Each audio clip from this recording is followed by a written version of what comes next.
राज्यात वादळी वाऱ्यासह अतिमुसळधार पावसाची शक्यता पुणे हवामान विभागानं व्यक्त केली आहे। तसंच राज्यातील 6 जिल्ह्यांना रेड अलर्ट जारी केला आहे। बातमी पूर्ण पाहूयात त्याआधी तुम्ही HPN मराठी न्यूज चॅनल पहिल्यांदाच पाहत असाल आणि अजूनही चॅनलला सबस्क्राईब केलं नसेल तर नक्की सबस्क्राईब करा आणि बेल आयकॉनवर क्लिक करून नोटिफिकेशन्स मिळवा, जेणेकरून आमचे अपडेट्स लवकरात लवकर तुमच्यापर्यंत पोहोचतील।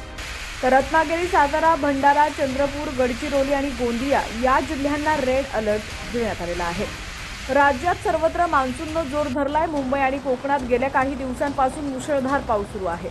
आता राज्यात वादळी वाऱ्यासह अतिमुसळधार पावसाची शक्यता पुणे हवामान विभागाने व्यक्त केली आहे। तसंच राज्यातील 6 जिल्ह्यांना रेड अलर्ट जारी केलाय। रत्नागिरी, सातारा, भंडारा, चंद्रपूर, गडचिरोली आणि गोंदिया या जिल्ह्यांना रेड अलर्ट देण्यात आलाय।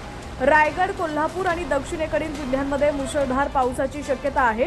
मुंबईत शुक्रवारी सकाळपासून मुसळधार पावसाला सुरुवात झाली आहे। उत्तर बंगालच्या उपसागरावर कमी दाबाचा पट्टा तयार झालाय, त्यामुळे 19 ते 21 जुलै दरम्यान कोकण पश्चिम किनारपट्टीवर काही ठिकाणी मुसळधार ते अतिमुसळधार पाऊस पडणार आहे।